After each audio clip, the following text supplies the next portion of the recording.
Okay, so we are going to go ahead and get started. All right, so hello everyone, and welcome to the U.S. Department of State hosted webinar on conflict management in business.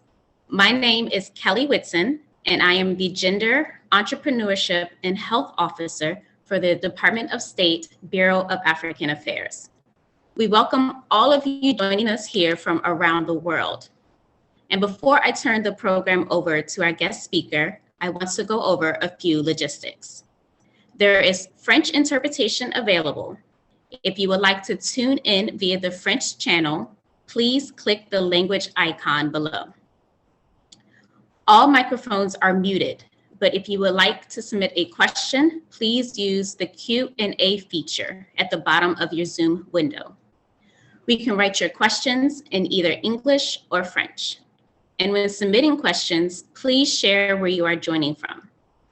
We will do our best to answer as many questions as possible. Also, please feel free to connect with other attendees via the chat box. We encourage discussion and networking between attendees. So today's webinar will develop and build on the leadership skills that all of you have and share the tools necessary to resolve the inevitable conflicts that arise when owning and running a business. And some of you may think, why do I need to learn conflict management skills? I'm an adult and I learned these skills when I was in school. But I am sure we can all agree it is always useful to build on the skills we have to make us more effective, more efficient, and more successful leaders. The skills learned today can be applied to a variety of situations, including the management of your business, at the negotiation table, and even in your daily lives. So to get an idea of how we are all feeling today, please answer the poll on your screen. And I'll just give it a chance for the poll to show up.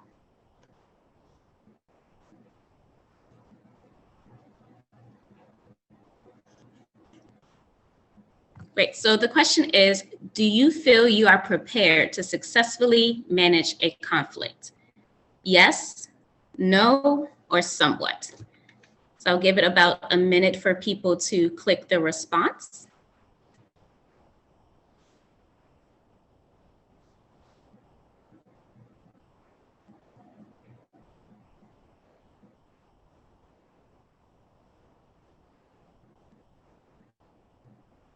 Okay, maybe another 15 seconds.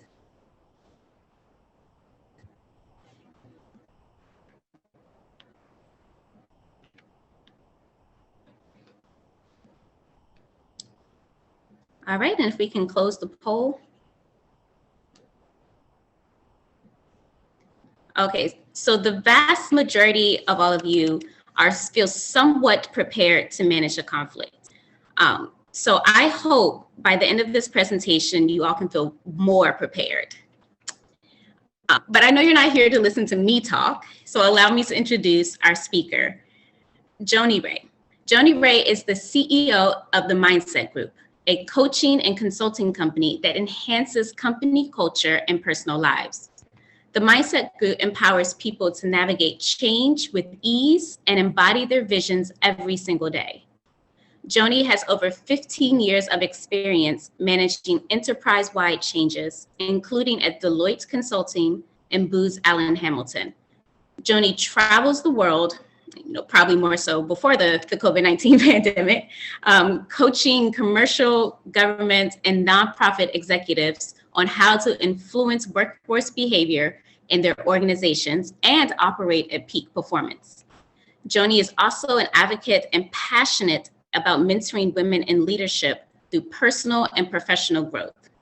With a master's degree in organizational management and communication, Joni has been featured on television news outlets, as well as podcasts and radio shows around the world.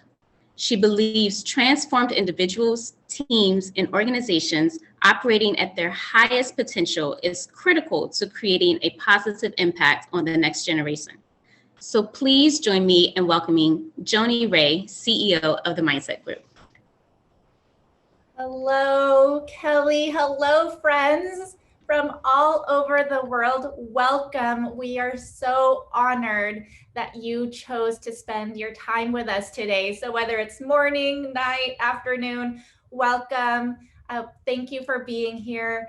And we are just going to get right into it. I'm going to share my screen and we're going to talk about how to manage conflict in business. Now, you are here because you have an interest in how to manage conflict just with more ease. And I saw that poll. Some of you feel like you're already ready to manage conflict. Some of you do not feel equipped. My goal is to help you feel even more prepared.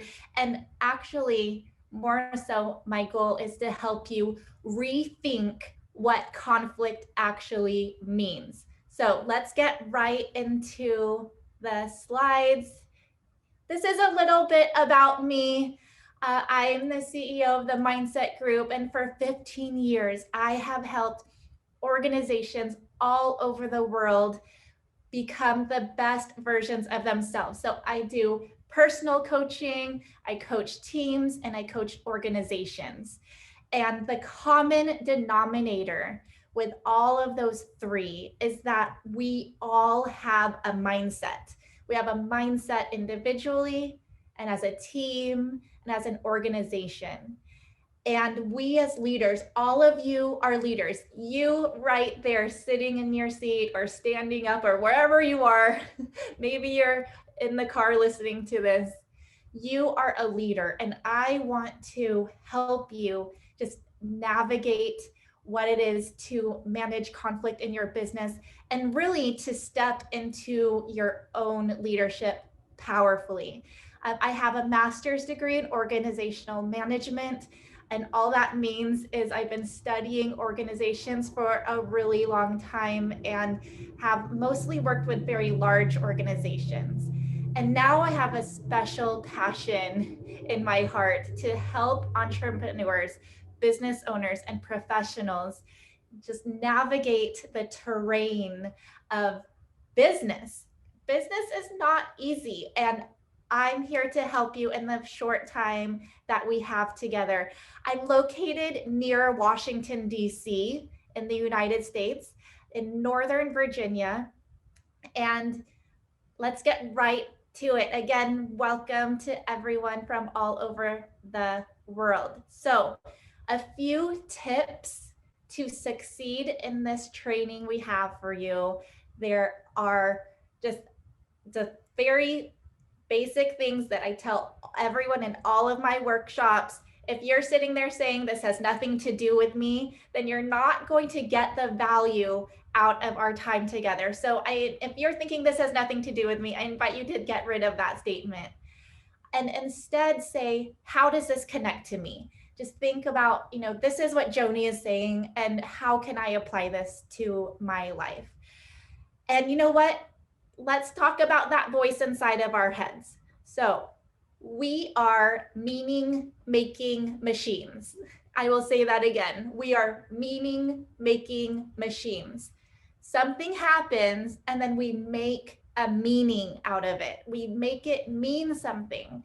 Just because something happened, it doesn't mean anything. Just because somebody didn't call you back or someone yelled at you or your team is not getting along, it doesn't mean that you're a failure or your business is failing. So observe that voice in your head, both in this training and in your business, because that voice in your head is not going to help you navigate business effectively. So notice that voice in your head. And then choose to be present and not distracted, not just here in this training, but out there in life, in your business. How many of us are just overwhelmed and stressed out with everything going on? Just the more we can stay present, the more effective we can be. So just be present here with us and understand why you are here and the people you can help in your organization. Just imagine that the people around you had the tools to manage conflict. How much more peace and drama-free would it be for you if people had these tools? And participate and stay engaged. And I know we're not all together physically, but I will be asking you to participate throughout our time together. So let's talk about a default conflict mindset. What is a default conflict mindset? We think about conflict right away. Like when I say the word conflict, you're making it mean something. And so I'd like you to type in the chat right now, when you think about conflict, what comes to mind? So just type in the chat right now, this is what comes to mind when I think of conflict.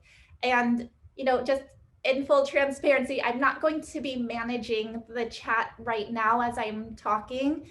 However, I'd like you all to be engaged with each other in the chat as we're talking together, because you are not alone. So when you're seeing and reading these answers of what others think about conflict, just know that these negative feelings of like, I want to avoid conflict, or I don't like conflict, or conflict can be scary, or I'm not really sure what to do with conflict. Maybe someone's typing right now, I love conflict.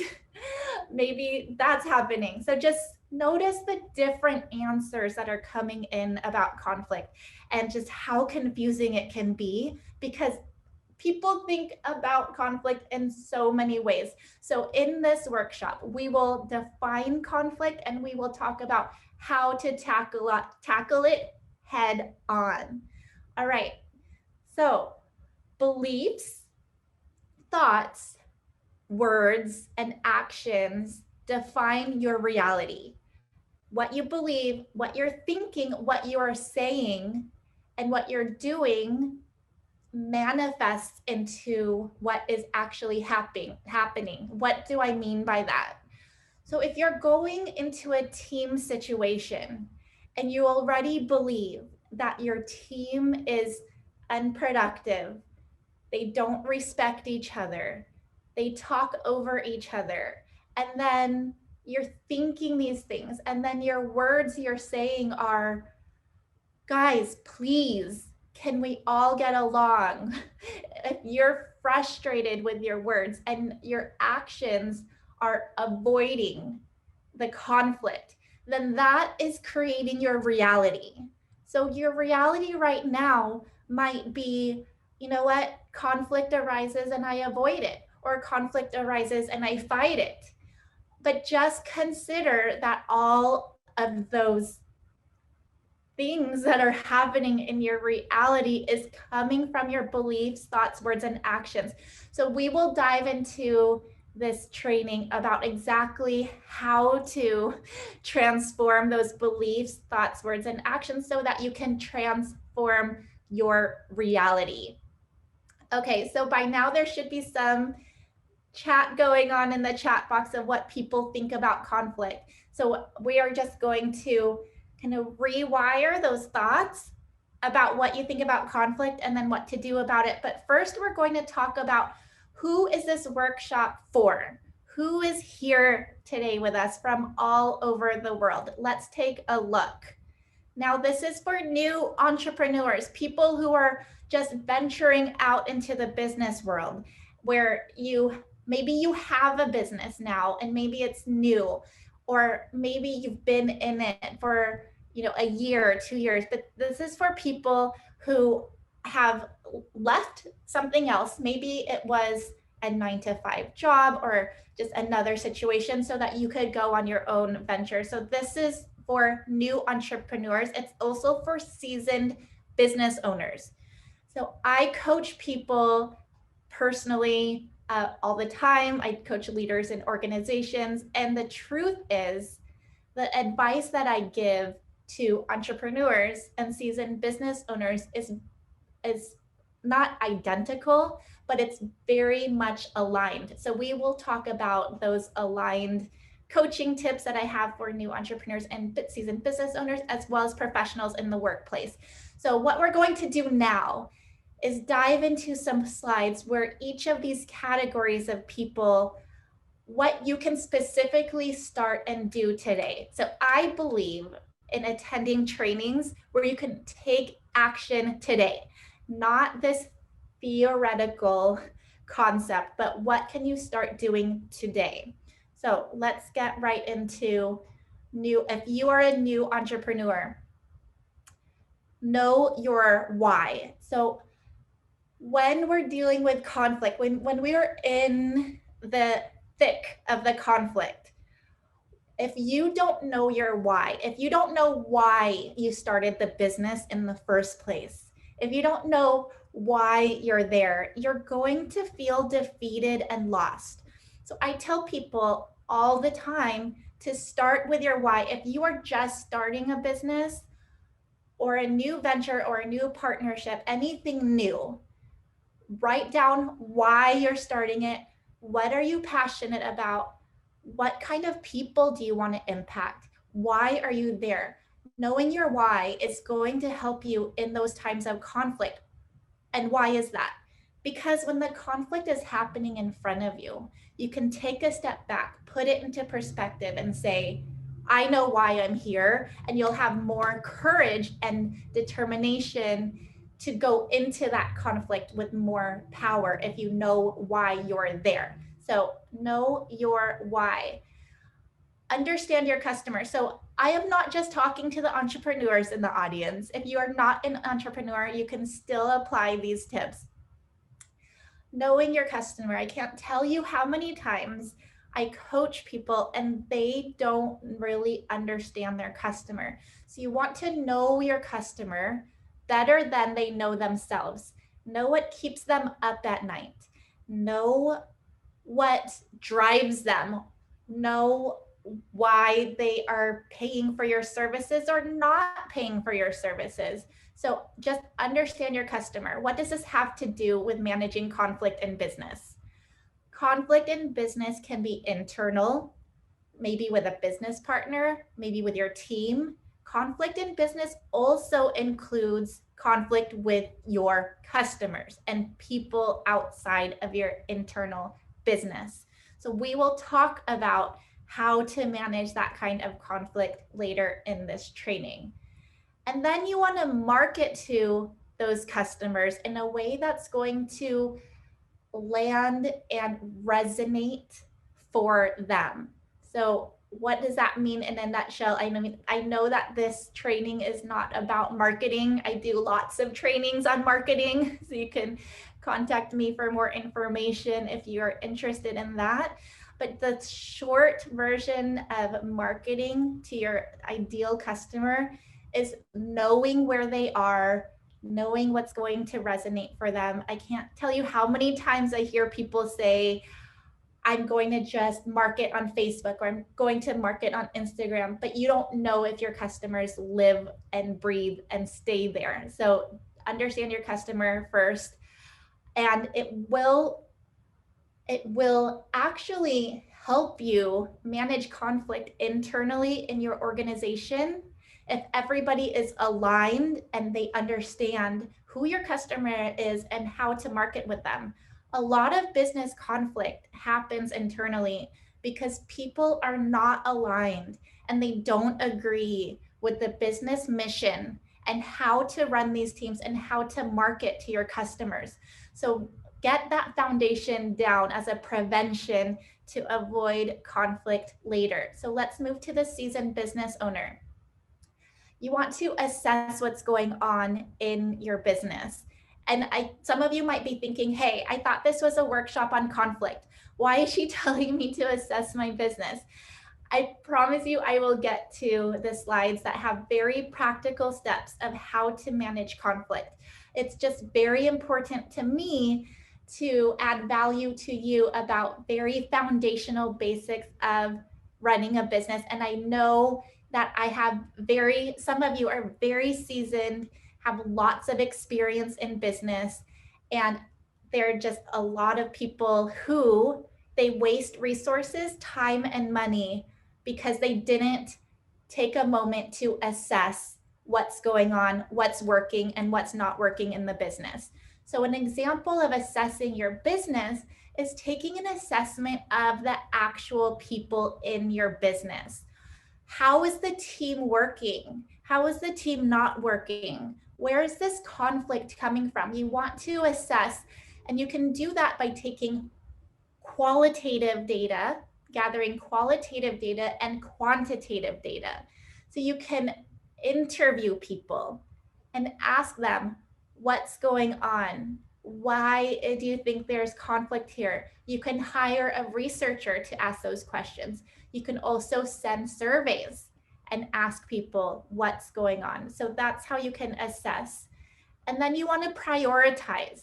You'll get a lot of information when you're asking for feedback, and prioritize which efforts do you want to work on first, second, and third, and then finally bring others along in your journey.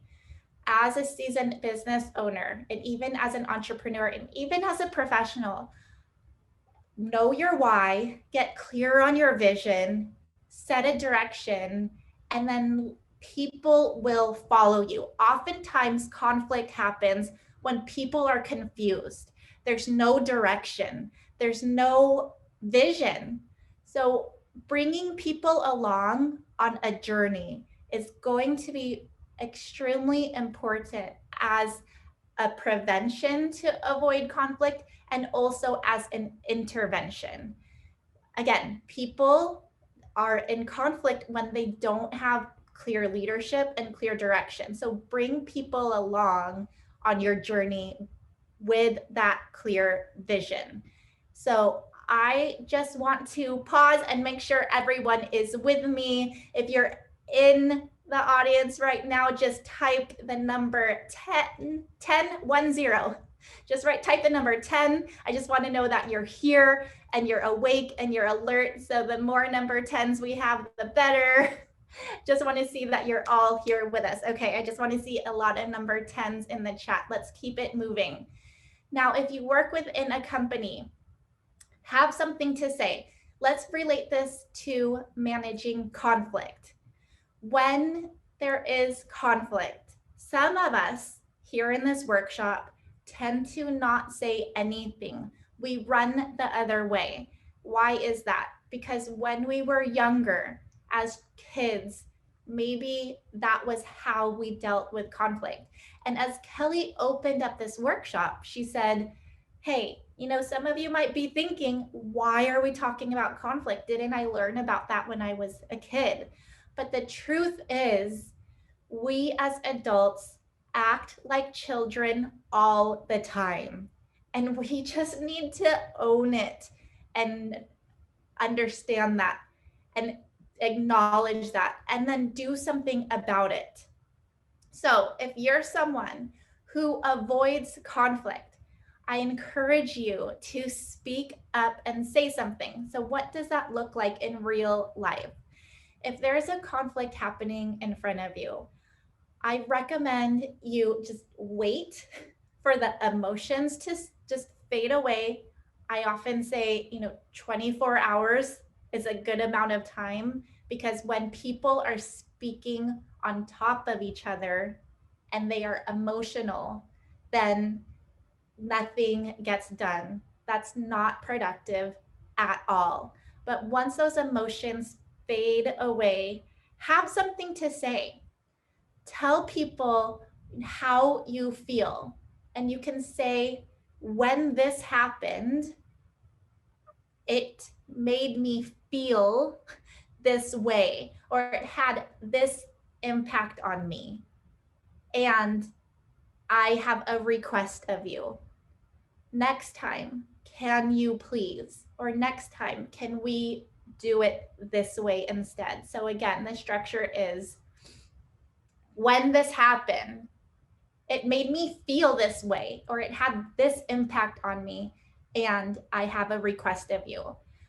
And to our friends all over the world, and I know this is being translated in French, I know this is a lot of information, and some of you can't write that fast.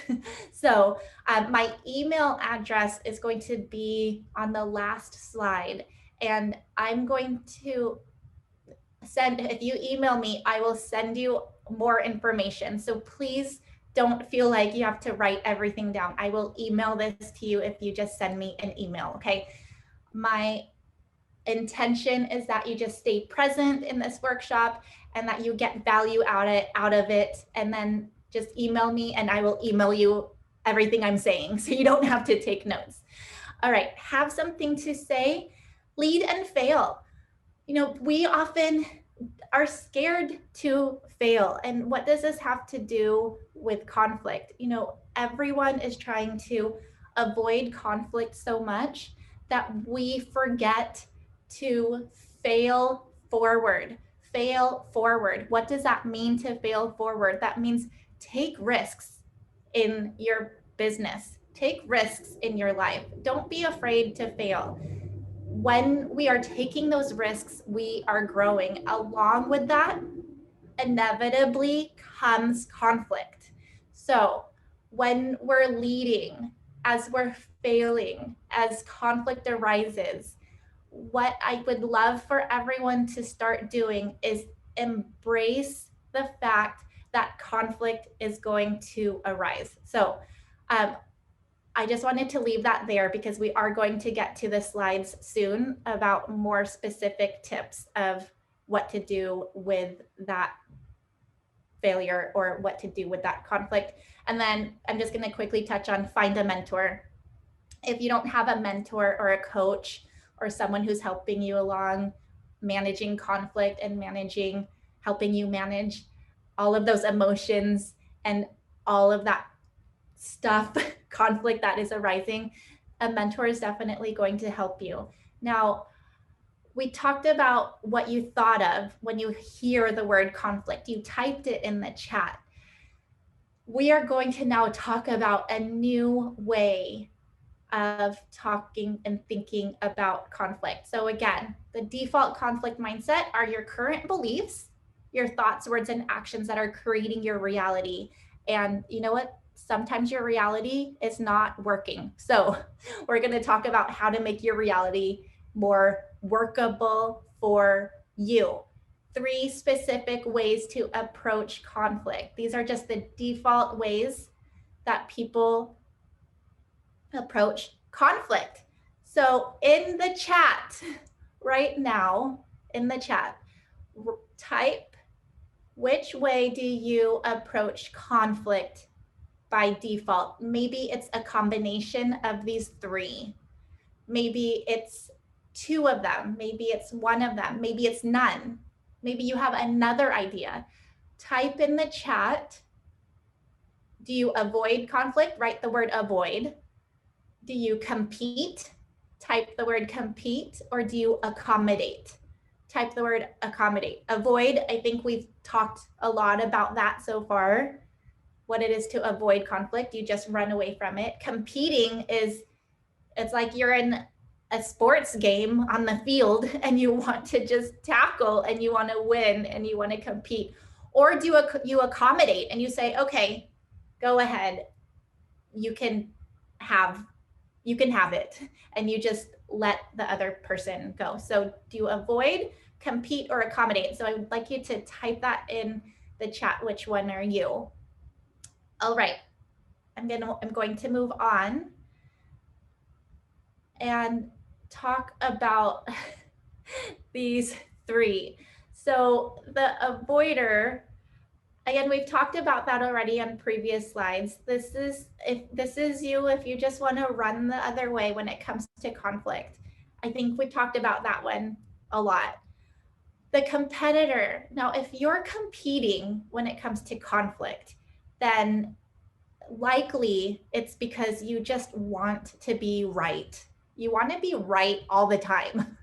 So maybe that's you, or maybe you know someone who wants to be right all the time. If that is you, I highly recommend that you just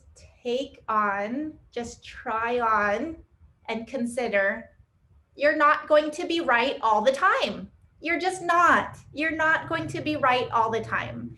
And it's okay. It really is okay. I remember the first time I learned and really received this concept. It was years ago. I was at a training like you, how you were at a training pre-COVID. So it was in person. And the speaker was saying, instead of you trying to be right all the time, just let the other person be right. Let them be right. And say, you know what? You're right, I'm wrong. Or I understand what you're saying. I don't really need to feel or see that way anymore. Just try it. And it was an epiphany for me when I heard that, because I wanted to be right all the time. If I wasn't right, then it just made me feel like I wasn't contributing, or I wasn't important enough, or I wasn't good enough. But that is all not true. We have a mindset. Remember, we talked about mindset.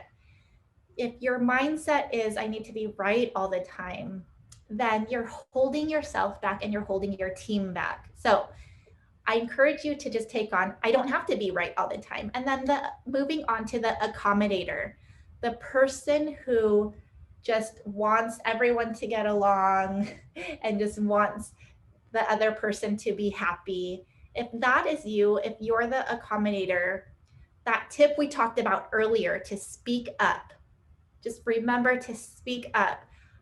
It's going to be uncomfortable for you. And we only grow when we are not comfortable. We only grow when we are not comfortable. So get uncomfortable, and instead of accommodating, you're going to want to just take a stand, have a voice, have a say, and then use that model that we talked about. Say, when this happens, it makes me feel this way, or the impact on me is this. Next time, can you please? And make a request. And again, you don't have to take notes. Everyone in this workshop is welcome to email me for more information, and my email address is on the last slide. All right, so now is the time for everyone to wake up. Wake up. And I don't know if you are looking at something else on your screen right now, or if you're making coffee or whatever you're doing. Now is the time to wake up, go to your screen, look at the screen, because this is what I call the money slide, the whole point of this workshop. So let's redefine conflict. Conflict does not need to be this scary thing that we avoid, or that we have to fight, or that we have to accommodate. We can redefine conflict. Now, conflict is, and again, you don't have to write it down. I will email this to you if you email me. A conflict is an open exchange of conflicting or differing ideas. It's an open exchange. That's all conflict is. It's just an open exchange. So if you could just get rid of, or just put aside what you thought conflict was. It's not that. It is just an open exchange. What does open exchange mean? Open exchange means there is a platform for people to have differing opinions, period. Okay, that's all conflict is. And let's keep going, because there's more. In which parties, so that parties means the individuals or people involved, in which parties feel equally heard, respected, and unafraid to voice dissenting, which means differing opinions, which they feel equally heard, respected, and unafraid. Now, I can very much appreciate and acknowledge that that's not how you usually do conflict. But if you can apply what we're learning in this training, you can be the source, and you can be the person who brings this new definition of conflict to your business, your teams, and your life. If you just look at conflict as an equal exchange where parties feel equally heard.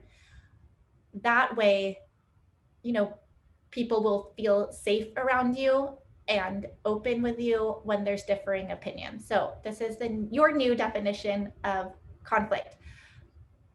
We are going to almost end this part of the presentation before opening up to Q&A. But again, this is another money slide. So whatever you're doing, you want to pay attention because we're talking about 5 strategies for successful conflict resolution. Number 1, be empathetic. Practice active listening. Ensure that the other person feels like you actually understand them. How do you do that?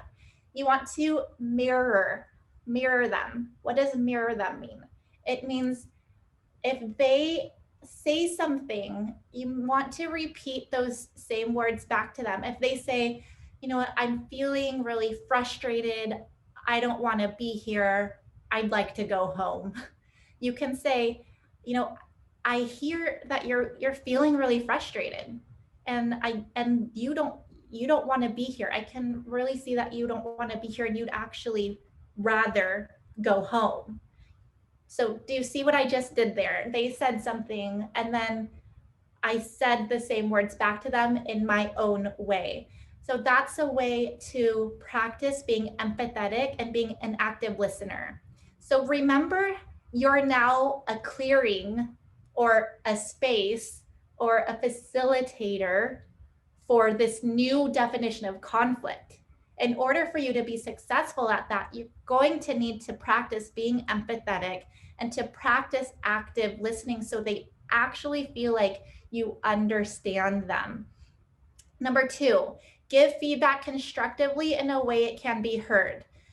Instead of saying, I disagree with you, I don't like you, and then leaving, instead of doing that, because that's not going to work, give constructive feedback.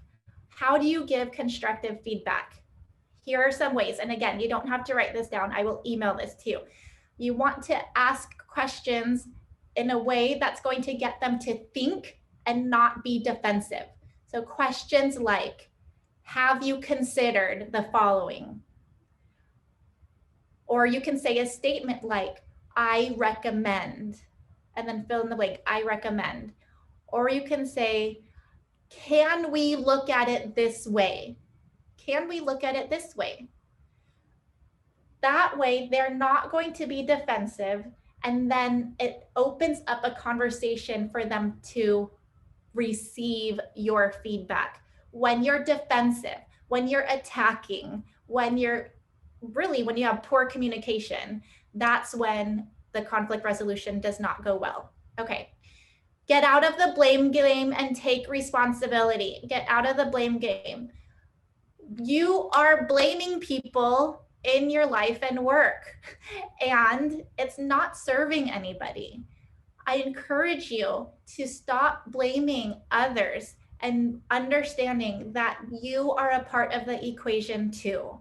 And when you can take responsibility and when you can say, I did not do my end of the bargain, or I did not take this on, or I gave my commitment to be a leader and I haven't led this organization. When you can say that, when you can take ownership and responsibility, what happens is people will become closer to you, they will get behind you, and they will forgive you because you took the responsibility.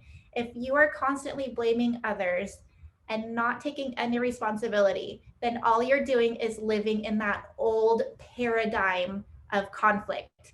And I know we are almost out of time, so I'm going to wrap this up very quickly here.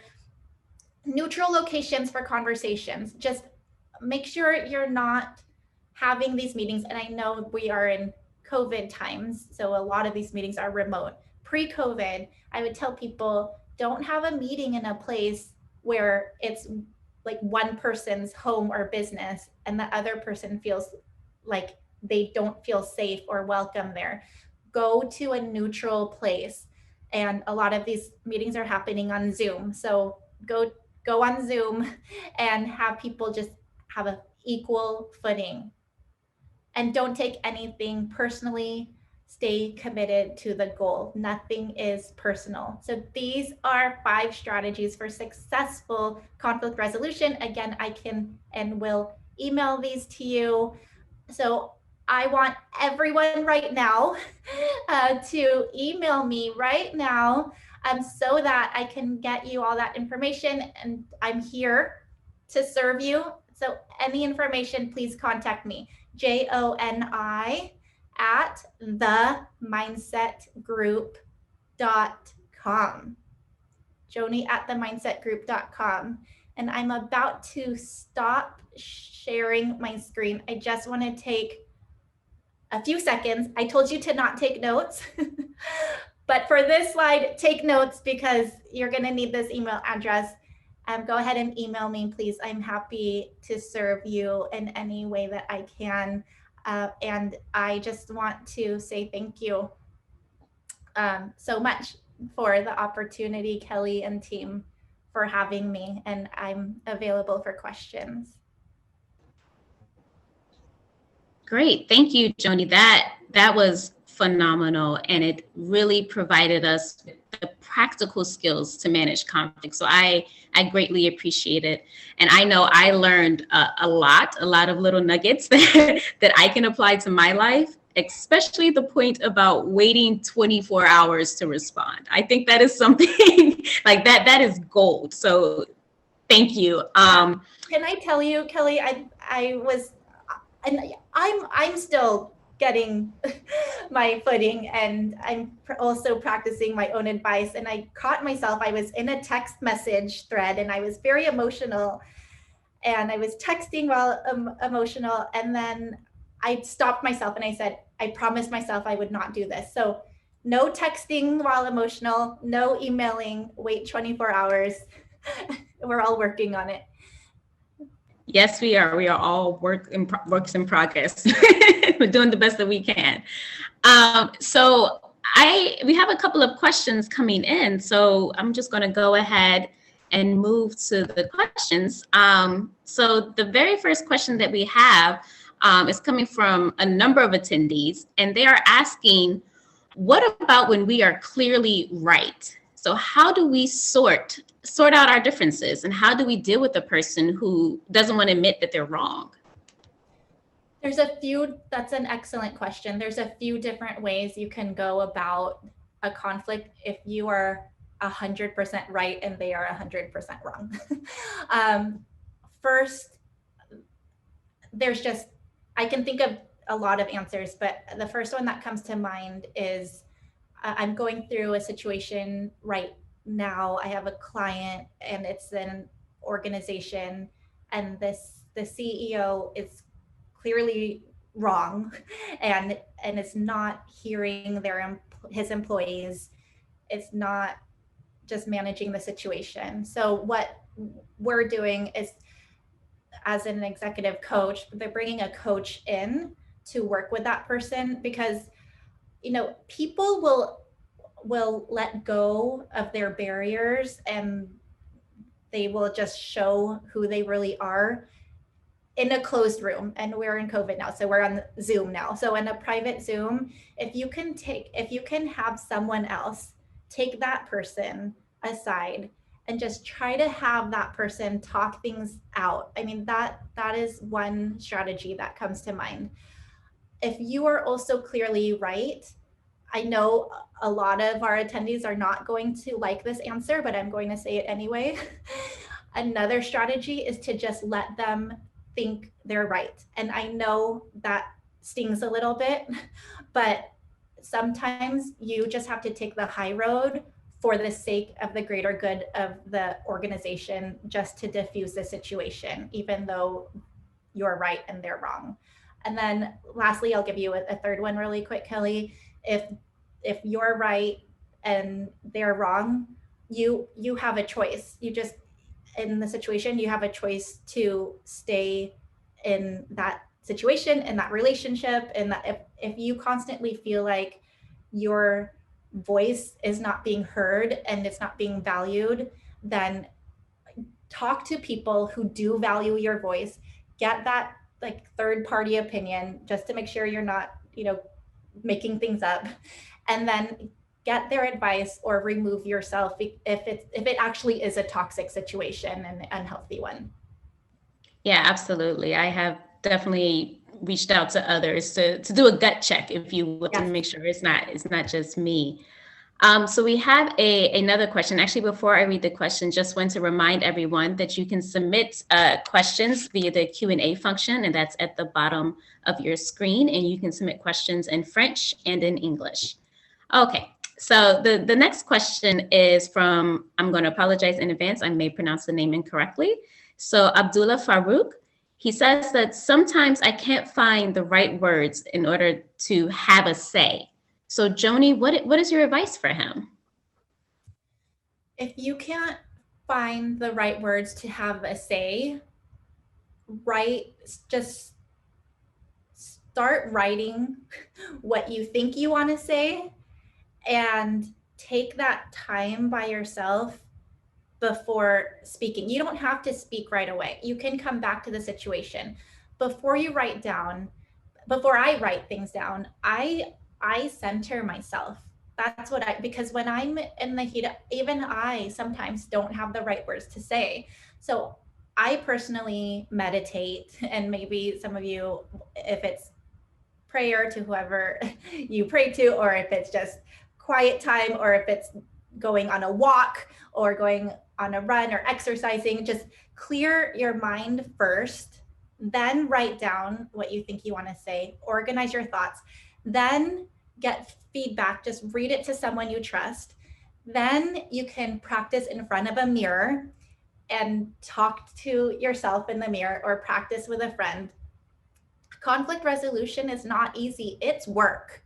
And the reason why I'm good at it and the reason why I teach it is because I've gone through a lot of conflict, and I've put in the hours and the time to be able to teach it. So for you, if you're just beginning and learning just the strategies of conflict management, just put in the work and the time, and then you'll get better at it. I would write it down and practice. Put in the work, write it down. That's something that I think as business owners, as people in the workforce, that is something that we can all do, and probably have done as well. So we have a question from one of our French speakers. So how do you manage and solve conflicts in family enterprises where emotions are mixed into the conflict? This is an excellent question. And in all honesty, I could take 1 hour to answer this question, just because there's so much there. But to summarize, all right, so family, there's a lot of deep emotions there, no doubt. There's just a lot of past history. There's a lot going on. And so to manage conflict in business with family, or conflict with family without business, and this is hard, I'm not saying that what I'm going to say is going to be easy. You're going to have to remove the meaning that you're making. What do I mean by that? And we talked about that in the workshop earlier. Something is happening and you're making a meaning out of it. So maybe your mom is really hard to work with, or your sister or your brother. It doesn't mean anything. It just doesn't. And so this is an answer I'm giving you with conflict with family, conflict with business, just any conflict, but also how to reach your goals, how to double, triple, quadruple your income. Like, that's scary, right? And I know that's not the topic of this workshop, but if you can just take the meaning out of it and just look at it is what it is. It is what it is my mantra. It is what it is. And if you can just take the drama out of it, you're going to have so much power. And I'm telling you, your results will come and abundance will flow. And right now you're feeling very stuck and very stagnant in these family relationships, and you're feeling really held down. And I'm telling you, it doesn't have to feel that way. You're allowing that to happen. And I know this is easier said than done, but just emotionally disconnect from the meaning that you're making it and move forward more objectively. That is my short answer. And again, I can take 1 hour to answer that. So email me, joni@themindsetgroup.com, and I'll give you a longer answer. Great, thank you. I think, this is something that we have seen really exacerbated in the COVID-19 pandemic, when we're all around each other potentially more than we normally are. So even little things can cause, big conflicts. And if you, like you say, throw business into it, it gets a little fuzzy. So we have another question. So Jean-Noel says that some people love to frustrate others. And so how do we deal with that type of person? How do we deal with someone who loves to frustrate others? I mean, me personally, I just cut those people out of my life and business. So that's what I did. If you're not able to cut them out of your life and business, and they're just around and they love to frustrate others, I think it's the same answer that I'll give with that first question, which is, if someone wants to be right, or if you're right and they're wrong, kind of the same thing. If they're wrong, if they love to frustrate others, if they're the disruptor in any way, there are tools to go about it. So you can, have an outsider come talk to that person, see if they're coachable, meaning if they're open to that feedback. I'll give you a very specific tip, everyone. So people's behaviors do tend to change when they see and understand the impact. Let me give you an example. So let's say someone is a disruptor and they're causing all kinds of negative turmoil around them.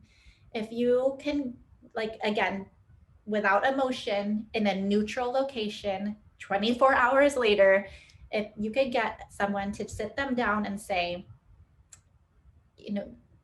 and be very specific, when we heard you say these things in the meeting, and when we saw those few emails from you, and when, just highlight exactly what happened, then highlight the impact. As a result, these 3 people, they resigned, or they felt attacked, or, our bottom line is decreasing due to the lack of transparency we're seeing from you. You want to have them see exactly what is the result of their behavior. And you know what? 9 times out of 10, the reaction to that is, wow, I had no idea I was having this impact on people. I'm open to changing. That, you'd be surprised, that actually does happen. In the event they say, well, I don't really care about my behavior and the impact it has on people. If that's the answer, that's another problem. And again, I can take an hour to answer that one. So just email me, joni@themindsetgroup.com, and we can go into that further if that is the case. Yeah, and I would just say that I've had experiences where someone brought something to my attention and I didn't realize the impact I was having. And I felt horrible. I felt absolutely horrible. And like you said, you do a course correction very quickly as a result. It's so true, Kelly.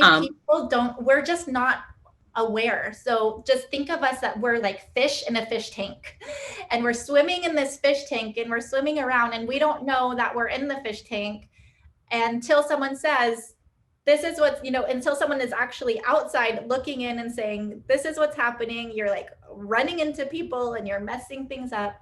It's gonna really have a positive effect most of the time. Yeah, absolutely. Absolutely.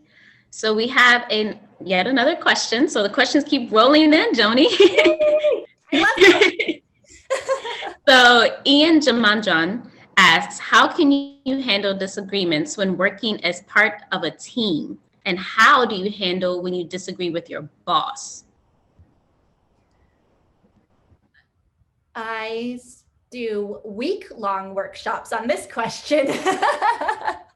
So, Kelly, this is a fun challenge of answering these in a short way. How to manage conflicts in a team. What I do is I let's say it's a team of 7 people. As an outsider, what I do is I interview each of the 7. I make sure that they have their say in a safe space so they feel heard. So that's the first thing. After I interview them, then I take the data and I see what's going on. So this person and this person, they don't like each other. I take note of that. There's just themes that I see. After I analyze that data and just really understand holistically what's going on, then what I do is I create a strategy of what to do about it. So the thinking and the thought process is, okay, if these 2 people aren't getting along, or if these are the common themes that I'm seeing, then how can, I had this thought. Hold on, I'm going to interrupt my own self. I have a favorite quote. People support what they create. People support what they create. So in that strategy, I think to myself, okay, what is something people can start creating together? How can they support each other? And then I bring them all back in a room. Pre-COVID was a real room, and now we're doing Zoom calls. Bring them in a room and I say, okay, this is what we're seeing, but there's a lot of ground rules. There's a lot of boundaries in that meeting because people need to respect each other. They can't speak over each other. And we have a common goal of getting through this meeting to a point where this team becomes workable. And then at the end of all of that, what happens miraculously is people just start seeing each other in a new way because we are looking at conflict in a new way, and then we're creating together in a new way. That's how I come in and help teams manage conflict. Now, if you are the one inside the conflict and you don't have an outsider, I recommend that you request getting that outsider to come in, an expert in this, to help you through. And if that's not an option, then maybe you yourself, you can just, have one-on-one conversations with everyone and then suggest, can we all just agree, at this place and this time on Zoom, we're going to meet and go through this agenda. I understand it can be very overwhelming, but just starting one person at a time, it's like creating a campaign and getting people on board. So that was my long answer to the first question. And then the second question is, what if I don't get along with my boss? Yes. If you don't get along with your boss, then get a new boss. Just kidding. If you don't get along with your boss, I'm thinking because I've had times when I didn't get along with my boss, and this was before I had all these tools, so I don't think I handled that well. But if I could go back and advise my younger self, I would say I would create alliances around me, around you, of the positive people who can, help you and help you succeed in your business. So even though that relationship with that boss is unhealthy, you want to leverage those healthy relationships around you just for your own sanity. So that's the first thing. With your boss, that's also something I'm going to need you to email me, joni@themindsetgroup.com, because we can go deeper into it, because there's so many different directions I can take this. It really depends on what's going on in that relationship. But just one blanket statement and piece of advice, if you're not getting along with your boss, if it's you not standing up for yourself, or if you feel like they're constantly talking over you, just find a way find a work style for you that's going to work for them. So what I mean is, do they want shorter meeting notes from you, not longer meeting notes from you? Are they gonna get triggered if you are showing up late? Like, I would start there. Like, what are the things that you have in your control today, and get feedback and ask people, what are 3 things I can do to help my relationship with this person? What can I personally do? Once you take all that responsibility, if you're still having issues with your boss, email me and we'll work it out, because we don't really have time or the space because I can't talk to you. But yeah, email me and we'll work it out. Oh, thank you. Thank you. It's not my question, but thank you. So we have so we have 2 questions that are somewhat related. So Anthony Irigayan says, what is the best thing to do in a heated argument where walking away might not be an option?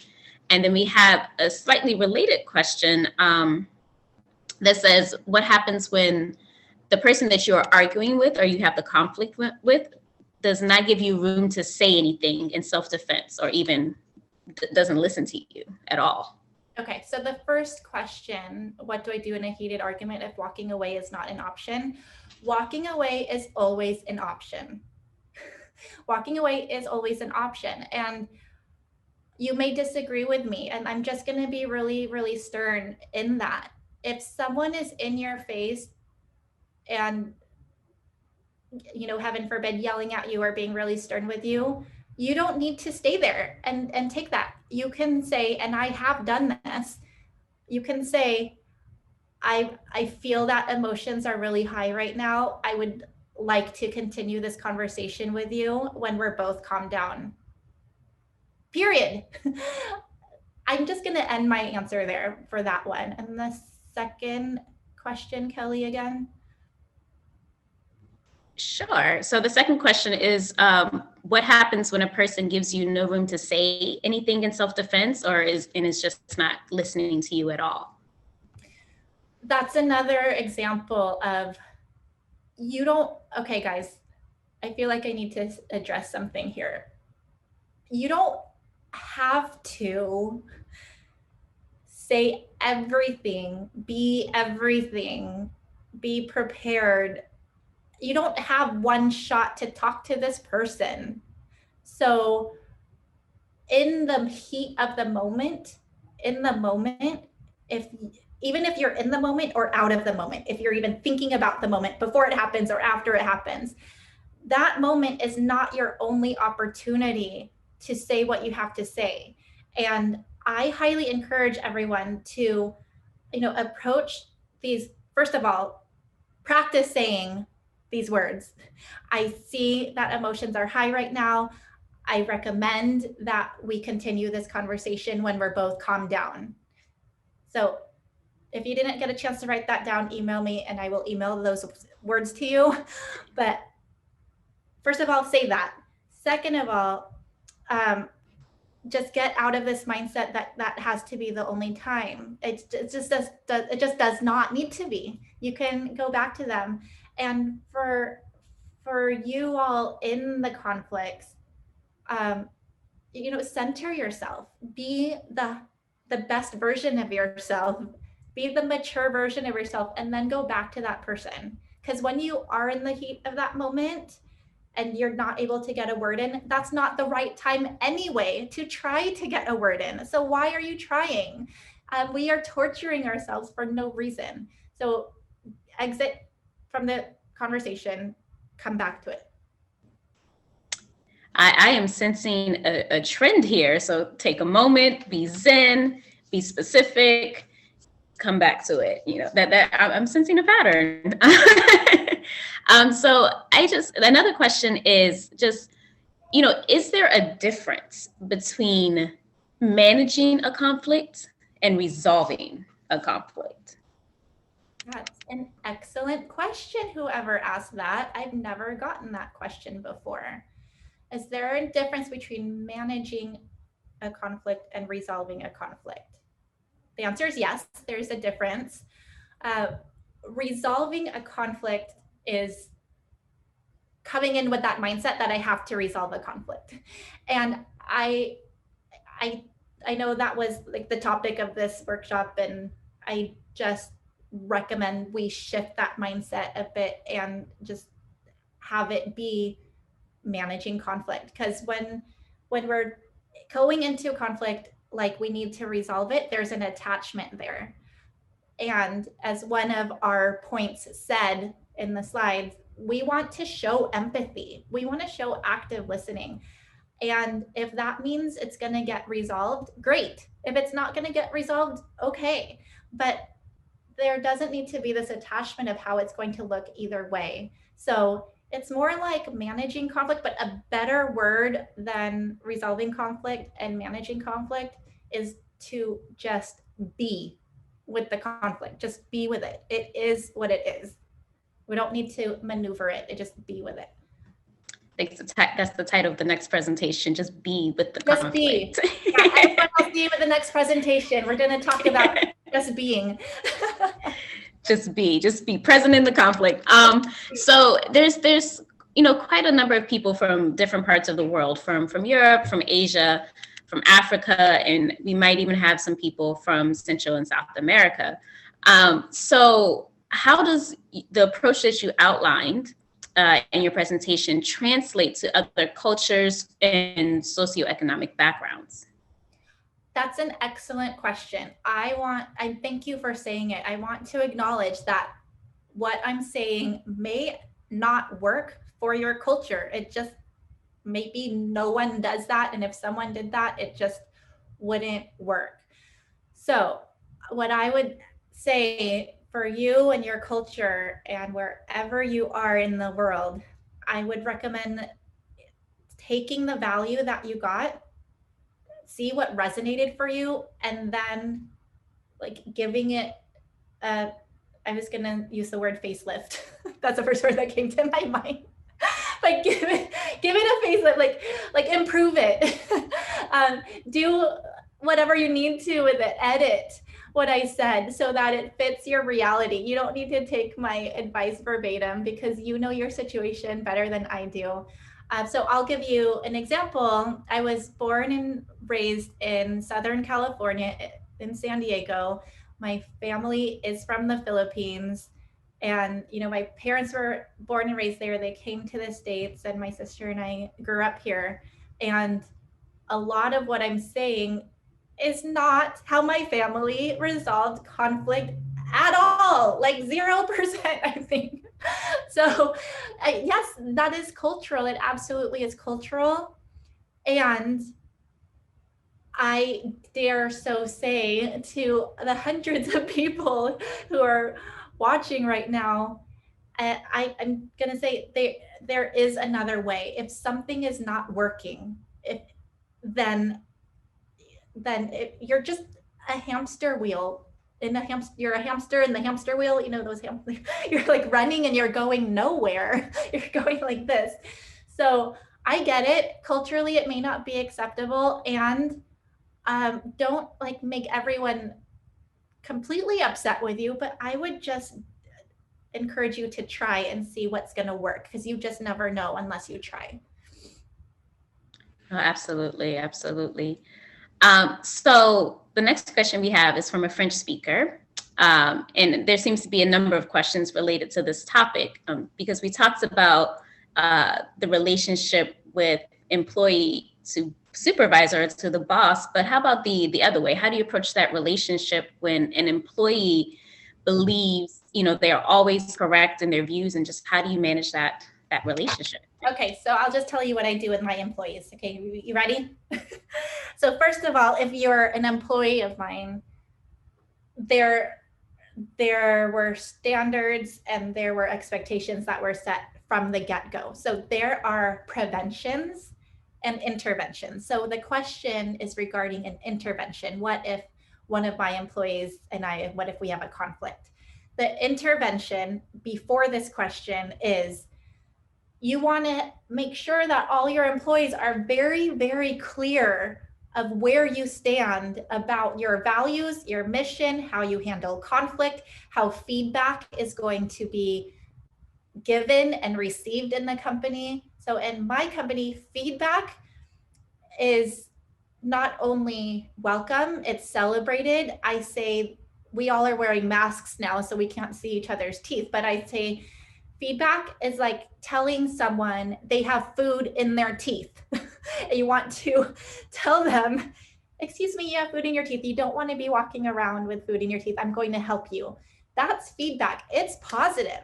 And so I've created in my company a very positive outlook of giving and receiving criticism or feedback. So that's the first thing. So now when I have quote unquote conflict with my employees, it goes really well. It goes actually great. So I sit them down and I say, and we already have this established relationship and they already know that, if I see something that's not working, I'm going to coach you in the moment, and you're going to be coachable and you're going to take on the coaching. And I ask them the same thing. Please coach me. Please tell me when I need to work on something. And it's a two-way street. So what I do with my employees, hey, this thing, and that's how I give feedback. This thing didn't work. Will you consider looking at it this way? Now, the answer to the actual question, what happens when there's conflict with one of my employees, I do call it out and I do say, I noticed that you and so-and-so and I, the three of us, we're not on the same page and this isn't working. I say, I have a request that we figure it out together and that we end this conversation, closer to the goal that we all have. That's what I do when I handle conflict in my organization. I know that's not normal because conflict is such a taboo topic. So what I would advise for the person asking this question is to start with those very clear expectations of how you expect to deal with them and how you want them to deal with you when it comes to conflict. And then, the conflict, when it arises, it doesn't have to be that hard when you put in that upfront work. But if you're dealing with a conflict right now, just have a straight conversation. I know I see this going on. I have a request that we work through it, and then you ask their side of the story, be empathetic, all of the things that we worked on. So if you have a conflict with your boss, your employee, your family members, it's the same thing. You're doing the same thing with all of them. It's just applied a little bit differently. Yeah, tweaking it here and there. So I'm going to take two more questions, and then I'll do the poll, and then I'll turn it over to you for some final thoughts. Okay, so the next question is from Etisham Ashad, and Etisham is asking about how bias relates to conflict, and just generally, Joni, what are your thoughts? That's a great question. You guys are asking great questions. I have not gotten these questions before. How does bias relate to conflict? It's everything. So let me give you an example. It's like I planted that question because this is a great example. Okay, so this is a mug. You can see this, right, Kelly? So if someone is over here, then they're talking about what they see. They're like, this is a mug and it's just blue and there's a mug. And then someone is over here and they're saying there's a handle. And then this person's saying there's no handle. And this person is saying there is a handle. And I'm biased because I see a handle, and I'm biased and I don't see a handle. So bias is everything, okay? Bias is everything. And knowing that people are going into conflict with that bias is just having that awareness gives you that leg up, meaning it gives you that advantage of knowing that people are going to come in with their biases. So what do you do about it? What you do about it is you say, no, you're wrong. I'm right. There's no handle. And then they say, no, you're wrong. I'm right. So instead of this whole like you're wrong and I'm right and like fighting over if there's a handle or not, what you want to do with those two people is just say, like, just acknowledge, hey, we're looking at the same thing. We're looking at it from two separate point of views. Neither of us are actually right. And are you willing to take on a different perspective? Are you willing to see my point of view? Yes, I'm willing. Okay, great. I'm also willing to see your point of view. So that's what it's going to take. There's going to be bias in all conflict and all conversations. Now, here's my challenge to you and my coaching to you. If that person is not telling you, hey, I would like to see this from a different perspective, if they're not saying that, then that's going to be your job. Like, we as leaders need to take responsibility for the conversations we're in. We have to take that higher road. What do I mean by that? We have to just act like leaders and say, hey, I know that we all have biases and we're disagreeing right now. And I request that we just take a moment for emotions to settle down and for us to see each other's perspectives. That's your job as the leader, is to guide the conversation so it's productive and not counterproductive. Love that. Love that. So the last question, Joni, is a question I think that, we can apply and we have seen in every aspect of our lives. And the question comes from, I'm going to mispronounce the name, so apologies, Shamarka. So how can you handle or manage when a conflict situation keeps happening, despite the fact that the person involved takes responsibility and promises it won't happen again? Okay. Again, a 1 hour answer I can give. So email me at Joni, Joni at themindsetgroup.com, because we're going to have to get to the bottom of that one. The short answer is that you are allowing that person to take advantage of you, and you need to stop. So you are the common denominator. They keep promising you something. It sounds like you keep forgiving. And this could be in business relationships. It could be in personal relationships. What you permit, what you allow to happen will continue to happen. So you are allowing this person to promise you X, Y, Z and not deliver, and then you're just allowing that to keep happening. So how do you stop allowing that? You just stop allowing it. You say, all right, I've heard that empty promise one too many times, and this is the consequence. The consequence is, I don't know what the consequence is because I don't know the context, but I do coach a lot of women who just need to find their voice in their relationships with their spouse or with their business partners or with their colleagues. A lot of times I'm just seeing people taking advantage of them, and you need to cut that out. Like, we need to stand as women. We need to stand in our own power and ground ourselves in our truth and in our voice, and not let anybody take advantage of us with our energy, with our time, with our resources, because we have too much to do in the world. We have too much to give. And if we have people who are around us who are taking advantage of us, who are just negative energy in any way, that's hindering us from doing the work we need to do in the world. So my coaching to you is to stop it. Stop allowing that behavior and put in some consequences and stand in your power. Oh, that spoke to me right there. That one, that one hit home. Just be the captain of my own fate. So I'm going to turn now just to the poll. And so if we can get the poll up on the screen, and to give Joni a second to catch her breath as well. So after all the information that has been presented, how do you feel now? Do you feel you are prepared to successfully manage a conflict? And just please click yes, no, or somewhat. And I'll give that about a minute.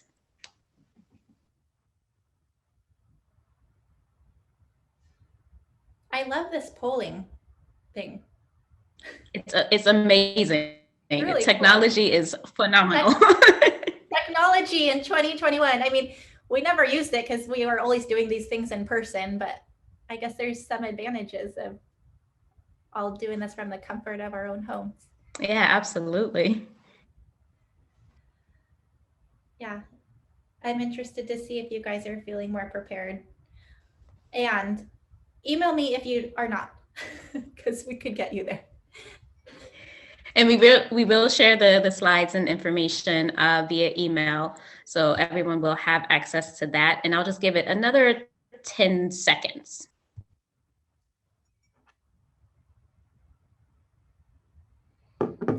Wow. Time flies when you're having fun, Kelly. Yeah, and learning a lot about things that you can apply practically to your life. And like you said, it's not something that you have to, wait 10 years down the line to apply. It's something that I can apply this afternoon as soon as we get off the Zoom. Yeah. So if we can, we're transforming lives and businesses today. Yes, there it is. And it looks like we are, because 73% of respondents now feel they are prepared to successfully manage a conflict. So I think that we have accomplished what we set out to accomplish today. So if we can just, close the poll. And Joni, I just want to turn it over to you for just some closing thoughts. Absolutely. I would just love to take a moment to pour into each of you and contribute and add value, and say that you are meant to be a leader in the world. You're meant to shine and step into that greatness. You have gifts, you have talents.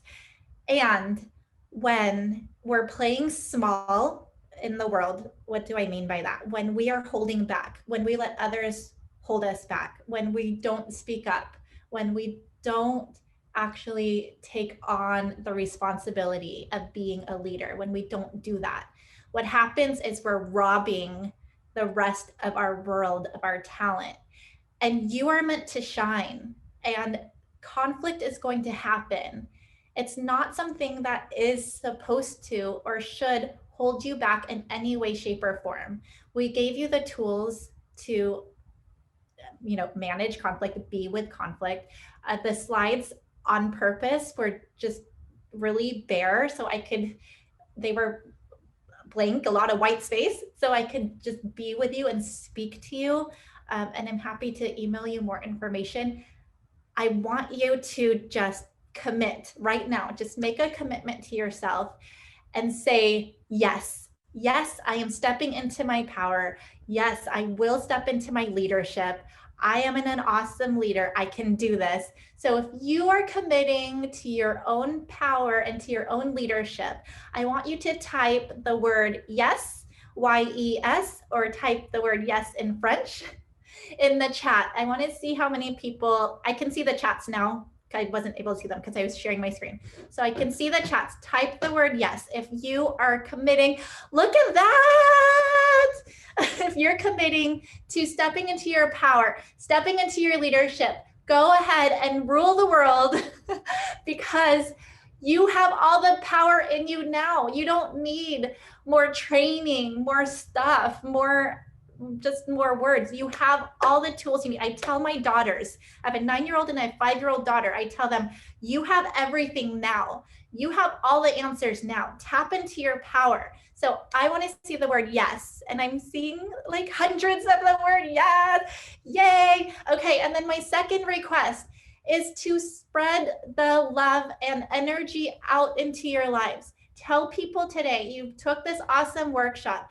These are the things that I learned. This is what I'm going to do differently. This is what I'm committed to. Have that one conversation and have that ripple effect. Go ahead and start making that difference today. That's what you can do for me. I love you guys. Thank you so much for your time. I am extremely honored and blessed and humbled that you guys stayed this whole entire time. We're in Zoom fatigue nation era world right now, where just keeping someone's attention for 2 minutes is hard. And you guys have been with us for like a long time. Almost an hour and a half. An hour and a half in Zoom land is a long time. And that, you know what that says to me? It says to me this: you are a powerful leader who is meant to not only shine, but you're meant to create whatever you want to create in your heart and mind. You can do it. I believe in you. I believe in you. Mwah! You can do it. Go do it. I don't know what to add after that, but I'll just say thank you to everyone for joining us for our webinar on conflict management in business, and a very, very special thankful to you, Joni, for sharing your knowledge, your experience, and your energy with us. It is greatly, greatly appreciated. And if I can just take a few words from what you just said is thank you, goodbye, shine on, and step into your power. Thank you, everyone. Goodbye. Hi, guys. I'm just going to put my email address in the chat for you, Kelly, if that's okay. Yep, that's fine. Okay.